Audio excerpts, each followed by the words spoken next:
सन्नाट की व्यवस्था कराई जाए, उसका शब्द आप बताइए, हमारी जिज्ञासा है। सन्नाट का कौन शब्द? सन्नाट, साइनाइड, पोटेशियम साइनाइड।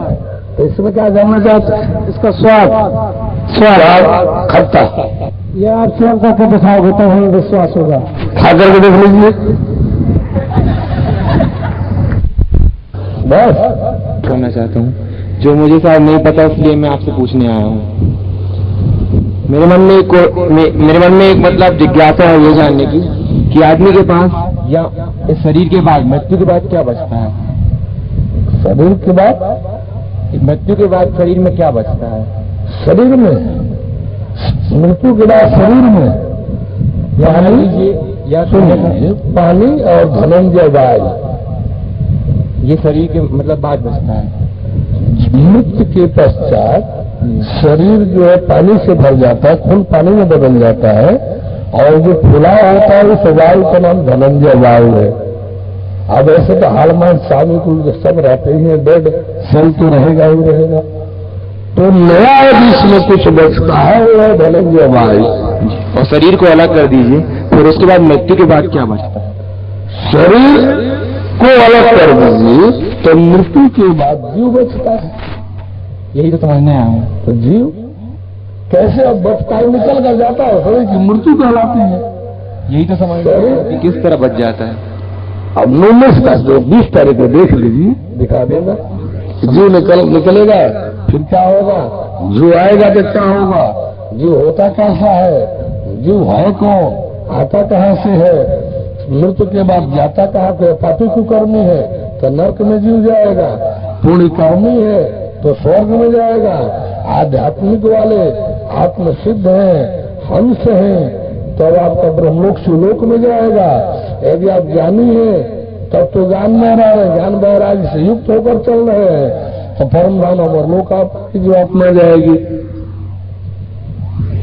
जीव आत्मा तो बचती है, शेष बचती है, लेकिन आप हमें ये तो स्पष्ट कीजिए कि किस तरह बचती है मृत्यु के बाद? शेष तो बचने वाले है, ये तो बचती है।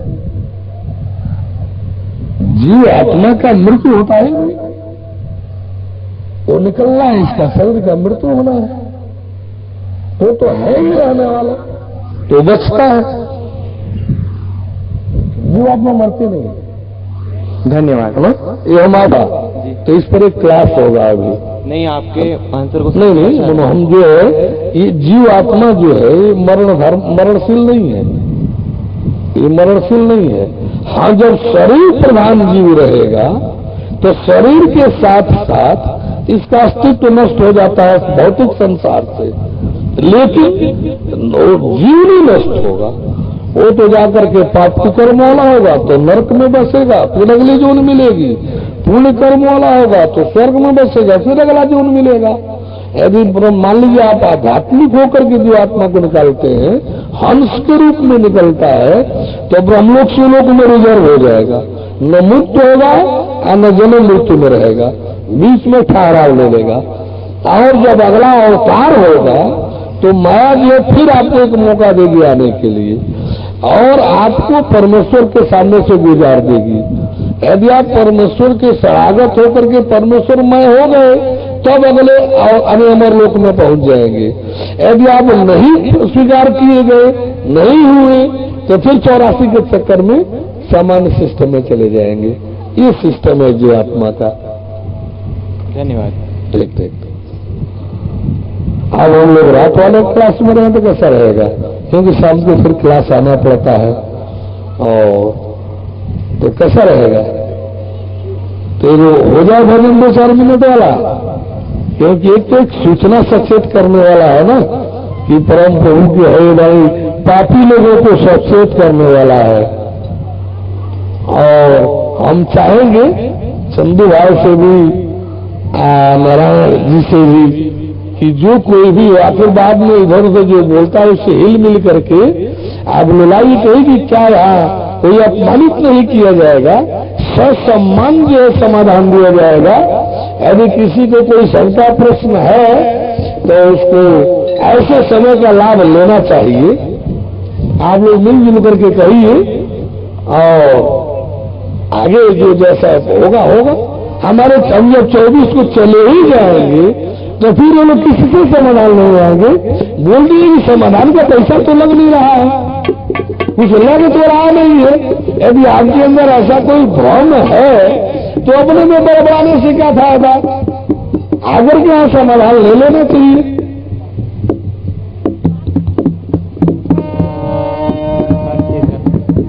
परमदेव परमेश्वर की, परमदेव परमेश्वर की,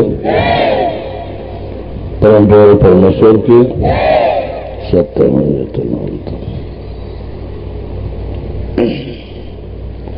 आज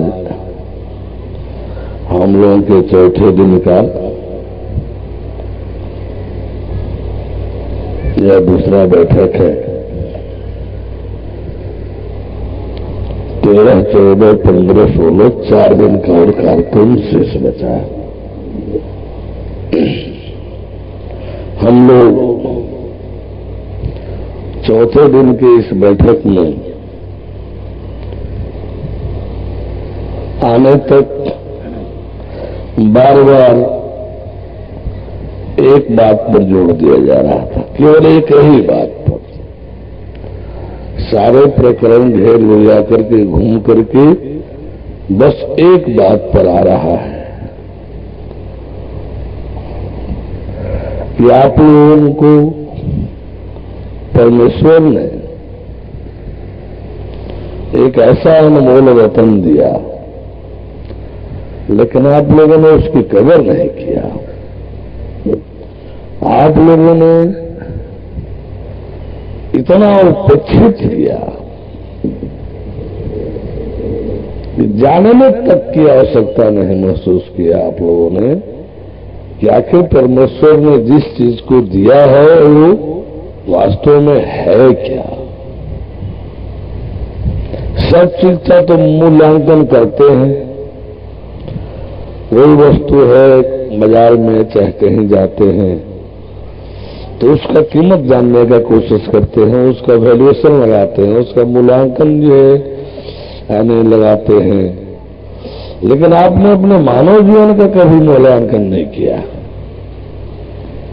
आपने मानव जीवन को जानने समझने की कोशिश नहीं किया। और अंत में ले जाते इसका परिणाम क्या मिला? श्मशान की राख और भूत प्रेत की उपाधि। श्मशान की राख और भूत प्रेत की उपाधि। परमेश्वर ने मात्र इतना ही के लिए आपको ये मानव जीवन नहीं दिया था। यह एक अपने आप में बहुत बड़ा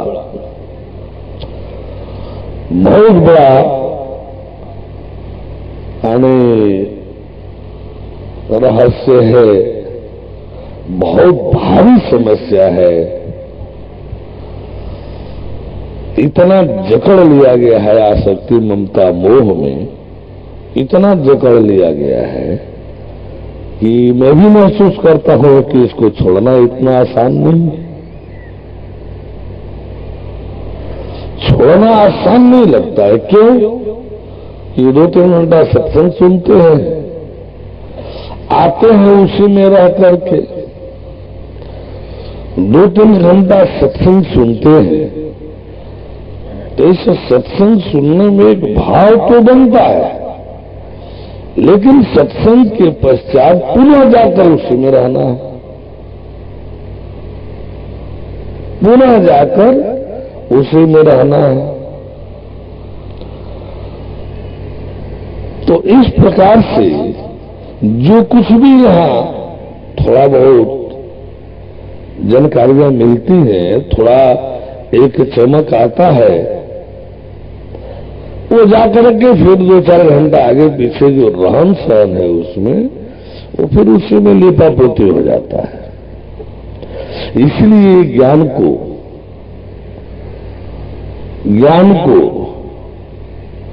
आश्रमों में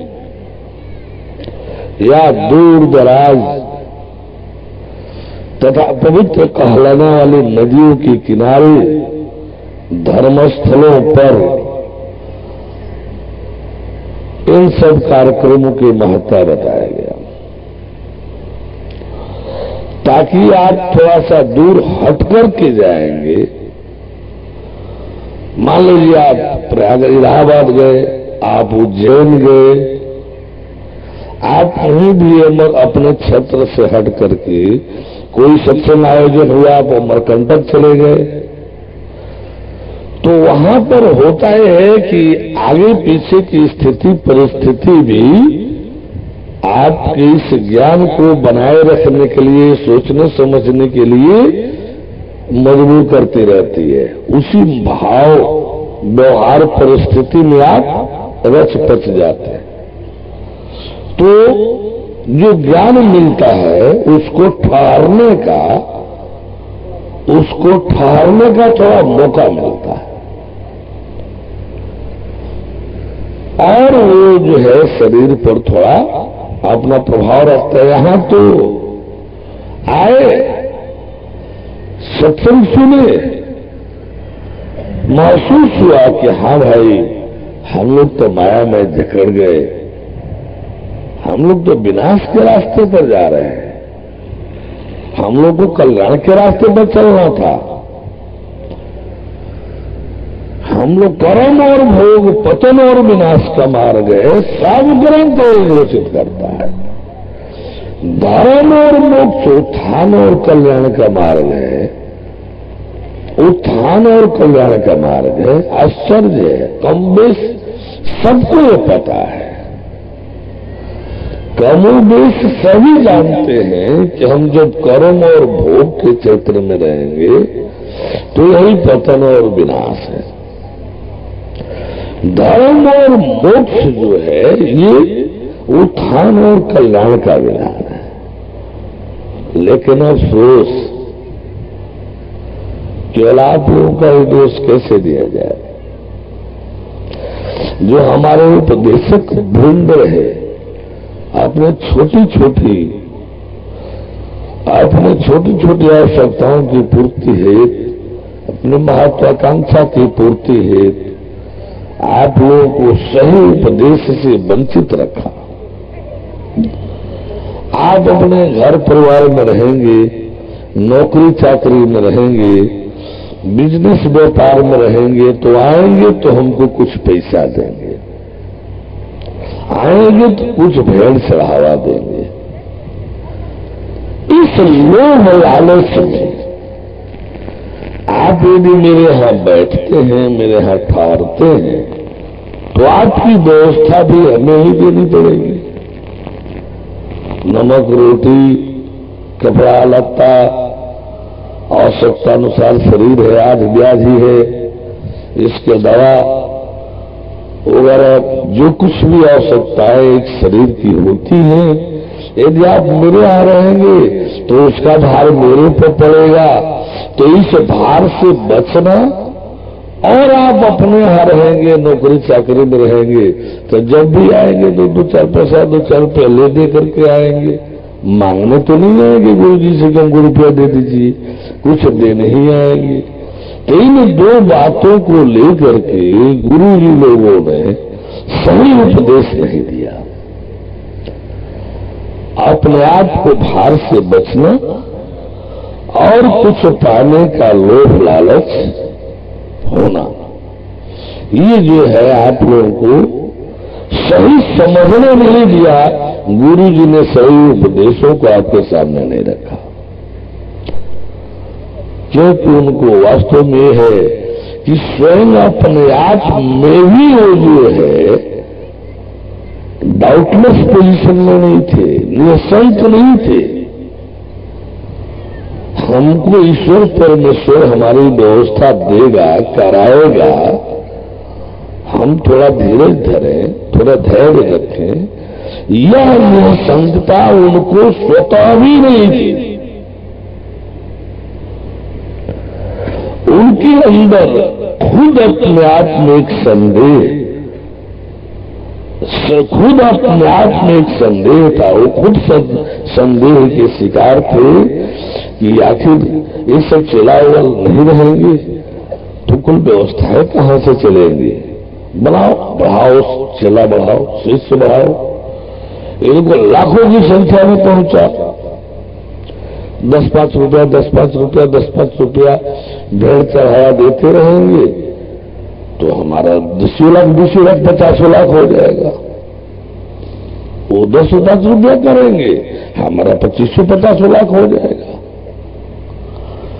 तो ये जो मिथ्या महत्वाकांक्षा एक शिष्य बनाने का जो होड़ चल गया है, एक शिष्य बनाने का जो होड़ चल गया है, होड़ लग गया है, होड़ तो आप लोग समझते होंगे, प्रतिस्पर्धा कि हम बड़ा तो हम बड़ा, हमारे शिष्यों की संख्या अधिक तो हमारे शिष्यों की संख्या अधिक, हमारे पास धन संपदा अधिक तो हमारे पास धन संपदा अधिक, हमारा इंटरनेट सिस्टम बड़ा है लंबा है तो नहीं हमारा लंबा है, हम फैले हुए हैं यानी रेडियो पर, मीडिया पर, टीवी चैनल पर, चारों तरफ चैनलों पर हम फैले हुए हैं। ये होड़ जो है आदमी के अस्तित्व को मिथ्या महत्वाकांक्षा में परिवर्तित कर दिया और जनमानस इसका शिकार होता चला गया। जो सबसे बड़ी बुराई है जिसको कोई नहीं स्वीकार करना चाहता, आज सब वही करने पर लगे हैं। आप उपदेश अपने बच्चों को देते हैं, मनमाना मत कर, मनमाना मत रहो, थोड़ा बातें समझा करो, जो कहा जाए वैसा रहा करो। हर कोई अपने बच्चों को मनमाना करने से रोक रहा है, हर कोई अपने पत्नी को, हर कोई अपने बहन को, हर कोई अपने छोटे भाइयों को मनमाना करने से, मनमाना रहने से रोक रहा है, हर कोई। लेकिन वही कार्य वह खुद कर रहा है। मनमाना वह खुद रह रहा है, मनमाना वह खुद चल रहा है। परमेश्वर के विधान में अर्थ क्या है? एक मन माना, एक मन माना जिसे आप अपने घर में भी नहीं लाने देना चाहते। परमेश्वर आपके पास एक ही चीज नहीं रहने देना चाहता, मन माना। तो परमेश्वर ही नहीं, आप भी अपने घर में, अपने अधीनस्थों में मन माना नहीं रखना चाहते, मन माना नहीं देखना चाहते। एक मन माना छोड़ देना, एक मन माना छोड़ देना और परमेश्वर ने जैसा कहा, परमेश्वर जो कुछ भी कहता है वो आपके कल्याण के लिए कहता है। परमेश्वर जो भी आपके लिए कहता है वो आपके कल्याण के लिए कहता है, आपके उत्थान के लिए कहता है। लेकिन आपकी जो मन माना रहने चलने की चाल जो है, ये उसको ग्रहण नहीं करने देता। जबकि केवल परमेश्वर के आदेश को स्वीकार कर लिया जाए, केवल एक मन माना छोड़ दिया जाए और परमेश्वर के आदेश निर्देश विधान में कर दिया जाए, तो इसका लाभ दुनिया का कोई ग्रंथ नहीं है जो वर्णन कर दे। इसका लाभ जो आपको मिलेगा किसी भी ग्रंथ से वर्णित नहीं किया जा सकता। इसका इतना बड़ा लाभ है, इतना बड़ा लाभ है कि उस लाभ को यदि लिखना शुरू किया जाए तो ग्रंथ बन करके बंद हो जाएगा, लेकिन वो लाभ आपका जो है पूरा गिनती नहीं हो पाएगा, गिनती नहीं हो पाएगा।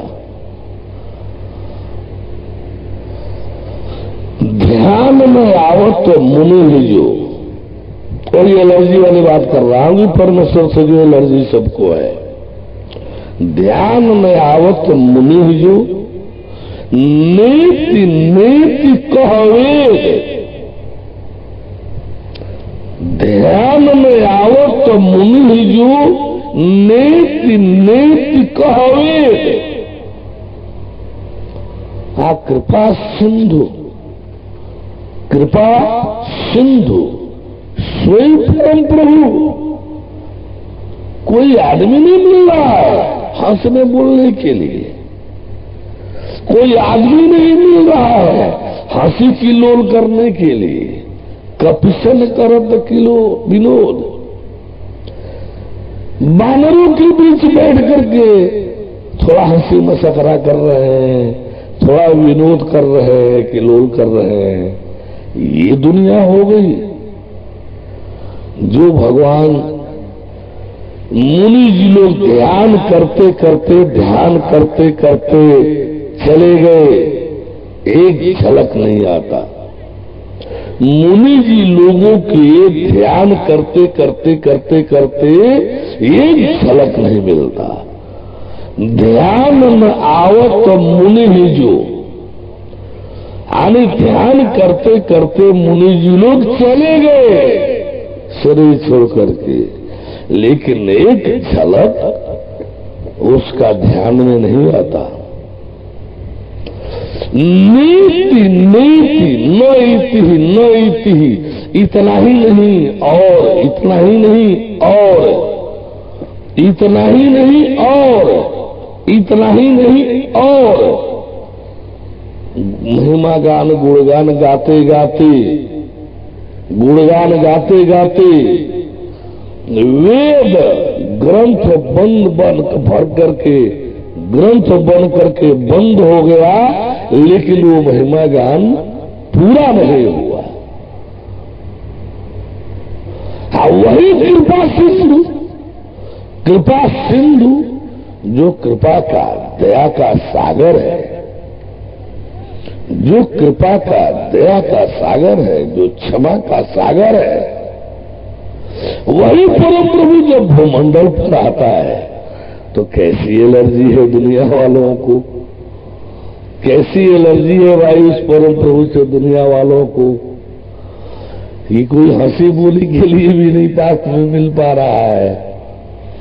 मर्यादा पुरुषोत्तम का जीवन चरित्र दिखा रहा है। राम ने मर्यादा चरित्र का पुरुषोत्तम होने का अपना जीवन शैली स्थापित किया। उस राम को दो चार जो आदमी नहीं मिल रहा है, ये थोड़ा हंसी विनोद कर सके।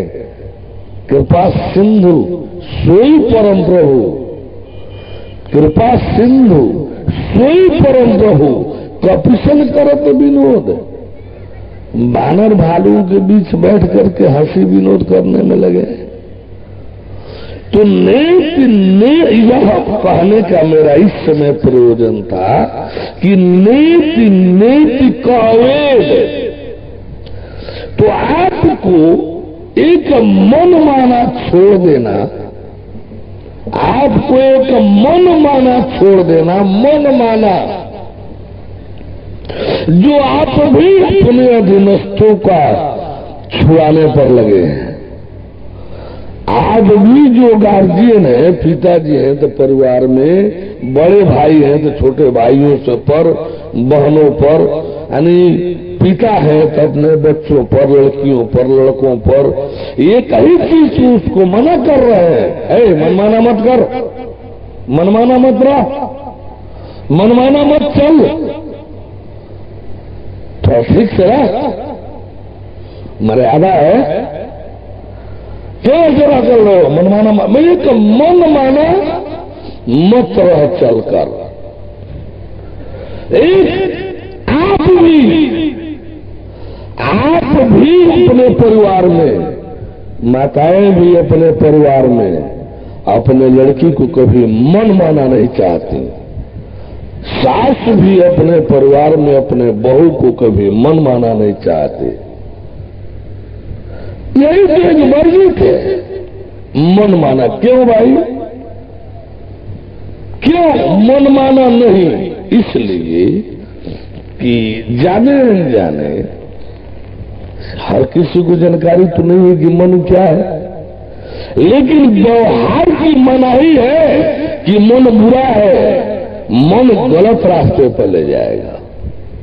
मन माने गलत रास्ते पर जाना, गलत तरीके से होना। मन माने गलत तरीके में होना, गलत विधि में होना, गलत रास्ते पर चलना। क्योंकि मन शैतान का प्रतिनिधित्व करता है। उसका एक ही प्रयोजन है आपको विधि से विचलित कर देना, आपको गलत बना देना, आपको गलत बना देना। क्यों कि जो कोई जितना ही सही होगा, जो कोई जितना ही सही होगा अपने दिल दिमाग से, वह उतना ही सत्य की तरफ जाएगा, वह उतना ही परमेश्वर की तरफ बढ़ेगा। सत्य, सही जीवन, सही जीवन हर किसी को उत्प्रेरित करता है ईश्वर परमेश्वर की ओर चलने के लिए, ईश्वर परमेश्वर का होने रहने चलने के लिए। क्यों कि परमेश्वर इस संपूर्ण ब्रह्मांडों का सबसे बड़ा दयालु, सबसे बड़ा कृपालु, सबसे बड़ा दयावान, क्षमावान, ये उसका स्वभाव है, लक्षण है। परमेश्वर अपने लोगों को कभी दुखी रखना देखना नहीं चाहता। परमेश्वर अपने लोगों को कभी भी दुखी रखना देखना नहीं चाहता। आश्चर्य है, आश्चर्य है आप लोगों पर कि ऐसा परमेश्वर आप लोगों को नहीं चाहिए जो कभी भी आपको दुखी रखना देखना नहीं चाहता। कभी आपके पास कोई कमी नहीं रहने देना चाहता। वो परम भाव प्रभाव से आपको ओतप्रोत करना चाहता है, परम भाव प्रभाव से आपको भरना चाहता है। वो आपके जीवन को ऐसा बनाना चाहता है कि आपको कभी कोई कमी महसूस ही न हो। फिर भी अफसोस कि आपको परमेश्वर नहीं चाहिए, परमेश्वर नहीं चाहिए। क्या चाहिए? पैसा चाहिए, पैसा चाहिए, परिवार चाहिए। कह लिए भाई मन माना रहने के लिए, मन माना रहना है। मेरा परिवार, मेरा परिवार मेरे अनुसार चलेगा ना, मैं भी कुछ हूं। बस यही तो अपराध शुरू हो गया। अगर जीवन ही न जीना है, कुल मिलाकर के अच्छा जीवन जीना चाहिए, कुल मिलाकर के एक श्रेष्ठतर जीवन जीना चाहिए, कुल मिलाकर के एक भरा पूरा जीवन जीना चाहिए। इनको छुट्टी कर दे। ये छटपटा रहे अपने मशीन में जल डालने के लिए, इनको तो परेशानी है अपने मशीन को लेकर के। बोले परम प्रभु परमेश्वर की, प्रभु परमेश्वर की, परमेश्वर से एलर्जी क्यों रखता है? परमेश्वर को अपनाने में परेशानी क्या है? मैंने बहुत विद्वान जी लोगों से जानना चाहा, बहुत होशियार समझदार जी लोगों से जानना चाहा कि आखिर परमेश्वर से एलर्जी क्यों? परमेश्वर का हो रहकर चलने में किसी भी प्रकार की परेशानी क्यों? जबकि परमेश्वर आपको सब कुछ देना चाहता है, आपको कभी दुख नहीं देना चाहता है, कभी आपके पास कोई कमी नहीं चाहता है। परमेश्वर चाहता है कि आप धरती क्या देवलोक में सम्मानित होंगे, देवलोक के देवी देवता भी आपको सम्मान दे, आपका आदर हो, आपका सम्मान हो, चारों तरफ आप सम्मानित हो, आपके पास कोई कमी न रहे। परम प्रभु की है ये वाणी, परम प्रभु की है ये वाणी, जल्दी ही सतयुग आएगा, सतपुरुष